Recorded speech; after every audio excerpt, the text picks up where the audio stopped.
Assalamualaikum dulur-dulur, welcome back to my YouTube channel Asteranto Jakarta Bima ANF. Kali ini kembali ke sesi sharing dengan Bima ANF lagi. Seperti dulur-dulur lihat di video yang sebelumnya, sebelum video ini dimulai. Jadi ada kejadian yang saya kurang tahu tepatnya kapan. Infonya adalah kemarin malam.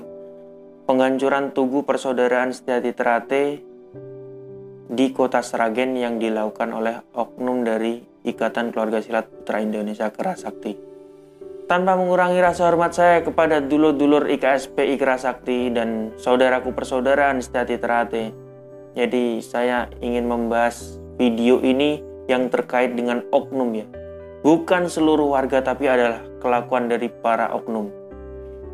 Jadi dalam sesi kali ini saya ingin mengajak dulur-dulur semua untuk membuka pemikiran kita semua terhadap kejadian yang sudah terjadi sebelumnya.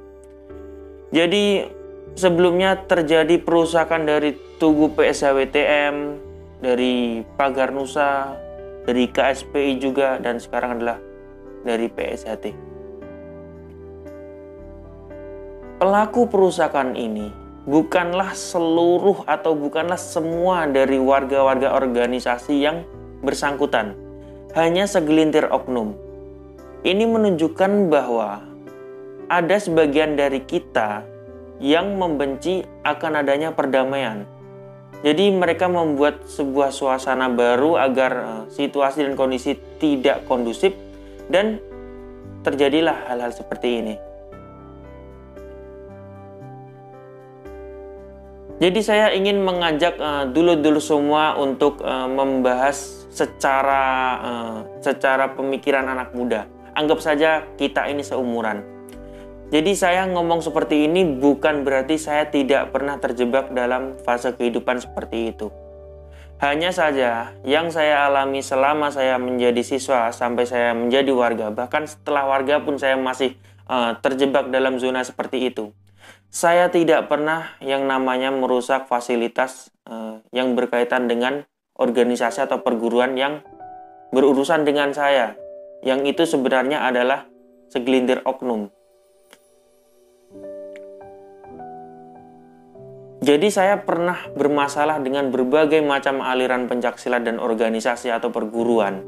Hanya saja saya tidak pernah yang namanya saya itu merusak tugu atau saya itu merusak fasilitas yang mereka miliki atau saya bahkan menyerang atau ngedrop tempat-tempat berkumpulnya mereka yang sebagian dari mereka mungkin adalah orang-orang yang tidak bersalah. Jadi kembali dengan ajakan saya yang ingin membahas masalah ini dengan secara pemikiran anak muda, sama-sama anak muda. Gini dulur-dulur. Apa sih keuntungan dari kita itu menghancurkan tugu?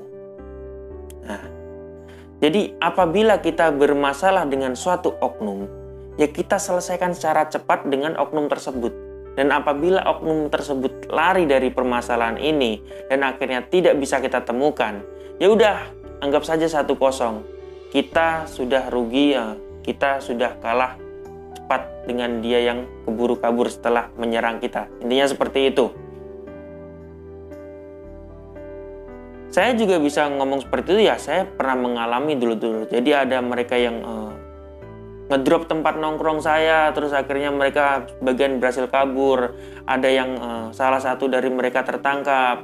Akhirnya ya 1-0, mereka berhasil menyerang kita yang jumlahnya berapa orang, kita hanya menangkap 1 orang oknum saja.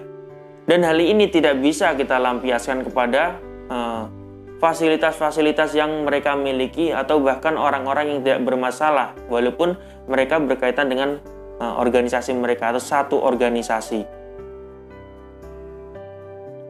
Dan yang selanjutnya saya ingin membahas dengan dulur-dulur semua dengan pemikiran dewasa atau secara orang-orang dewasa. Gini dulur-dulur, apa sih keuntungannya kita merusak tugu? Kerugian yang kita timbulkan dari hal-hal seperti ini adalah 1. Kita tidak bisa menyelesaikan masalah dengan oknum yang bermasalah dengan kita. Dan yang kedua, tugu itu adalah benda mati, benda yang tidak merasakan apa yang kita lakukan. Setelah tugu tersebut hancur, justru kita tidak menyelesaikan masalah, malah menambah masalah dengan masyarakat yang lebih besar. Apalagi itu adalah lambang kebanggaan dari banyak sekali para pendekar. Nah, di situ kita tidak mulai meredam masalah, justru malah memulai masalah. Dan yang ketiga, para aparat yang harusnya beristirahat pada malam itu misalnya, itu jadi kita repotkan, kita sibukkan dengan kelakuan yang kita perbuat. Nah, jadi saya mengajak dulur-dulur semua untuk berpemikiran dewasa. Jadi apa sih keuntungannya kita melakukan hal-hal tersebut? Apabila kita melakukan hal-hal tersebut, apakah oknum yang bermasalah dengan kita akan segera tertangkap? Atau mereka akan menyerahkan diri kepada kita? Tidak. Justru mereka malah akan mengundang masalah lebih besar dengan masalah yang kita buat.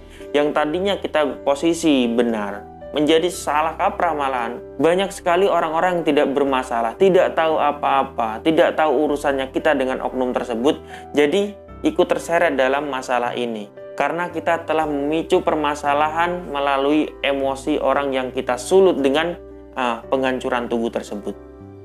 Di sini saya tidak ingin memojokkan oknum IKSPI atau perguruan atau organisasi yang lain. Ini adalah pembahasan kita bersama yang harus kita selesaikan di sini. Jadi mau sampai kapan seperti ini, Lur?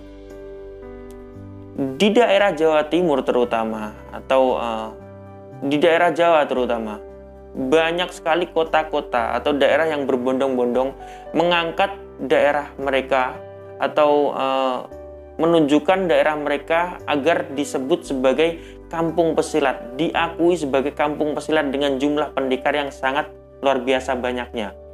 Hanya saja banyaknya pendekar di sini hanyalah kuantitas, tidak didukung dengan kualitas. Jadi saya adalah warga PSHT pengesahan tahun 2013 dulu, tepatnya saya ketika umur 17 tahun.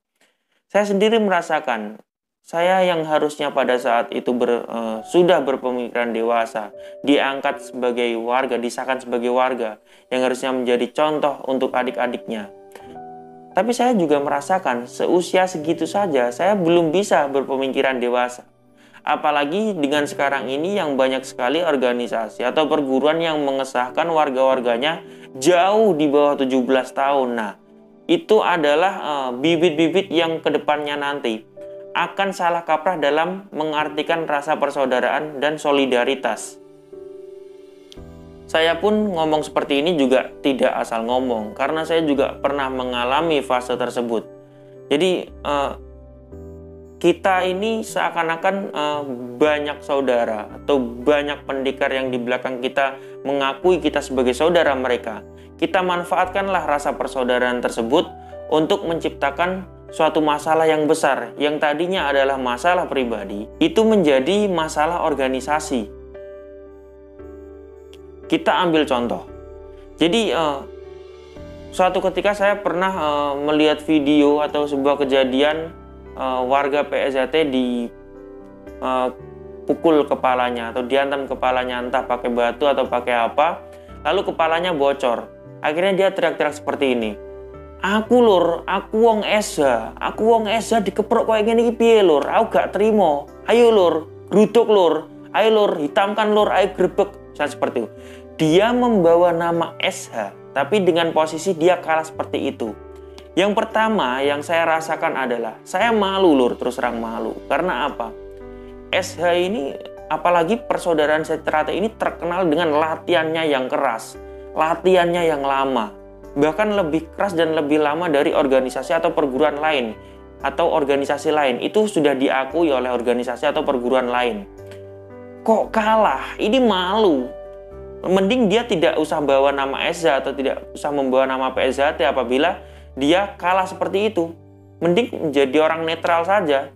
Nah, apabila dia berani membawa nama SH atau membawa lambang persaudaraan Sejati Trate, ini justru saya mendapat kata-kata ini dari Mas Joko.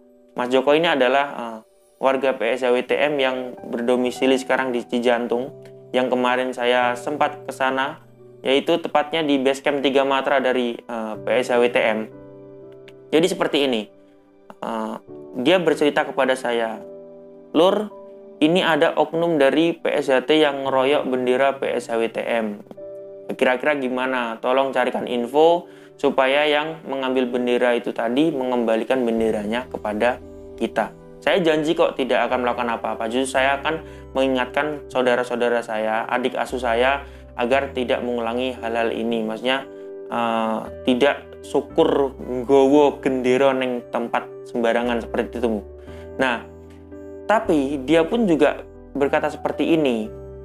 Saya pun juga tidak akan 100% menyalahkan warga PSHT, oknum warga PSHT tersebut. Karena apa?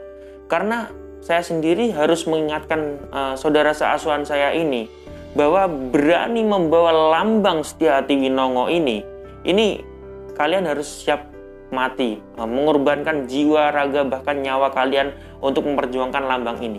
Kalau sampai lambang, contohnya bendera ini diambil oleh oknum yang tidak bertanggung jawab, itu sama saja kalian membuat malu nama persaudaraan Setyahati Winongo Tunas Muda ini. Nah, itu pun juga saya aplikasikan ke persaudaraan Setyahati Teratai. Apabila kalian berani membawa nama SH Teratai, tolong perjuangkanlah nama tersebut dengan jiwa raga kalian, bahkan sampai nyawa kalian. Jangan sampai kalian itu kalah, tapi akhirnya kalian mengajak dulur-dulur kalian yang tidak tahu permasalahannya itu ke dalam permasalahan yang kalian buat dengan oknum dari organisasi atau perguruan lain. Yang akhirnya apabila urusan ini akhirnya ditangani oleh pihak berwenang atau dengan hukum, ini satu akan membuat malu nama organisasi kita. Yang kedua, kita apa bisa mempertanggungjawabkan masa depan dulur-dulur kita yang mayoritas pasti anak-anak muda atau orang yang sudah berkeluarga.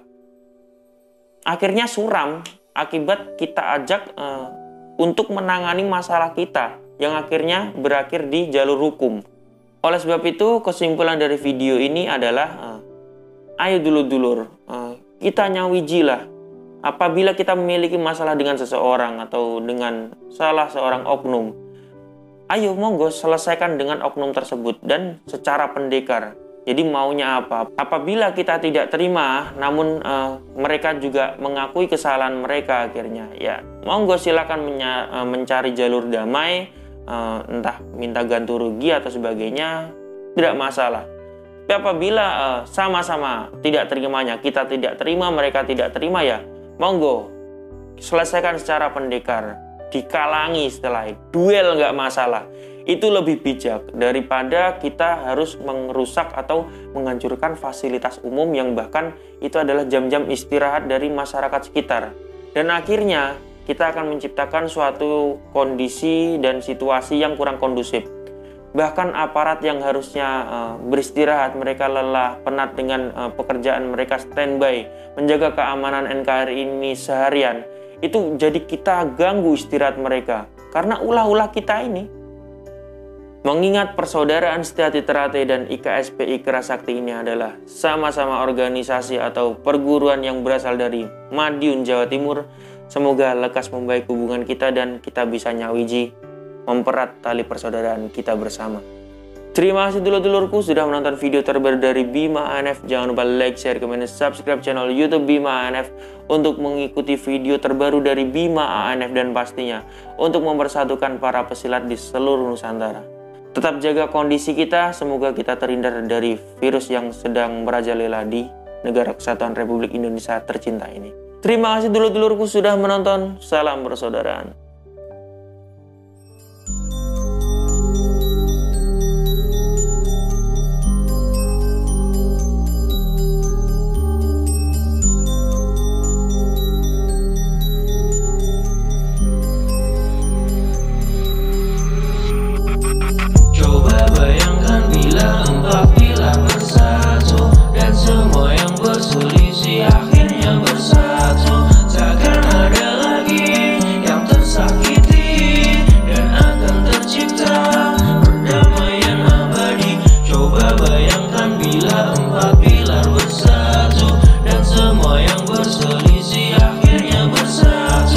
Takkan ada lagi yang tersakiti dan akan tercipta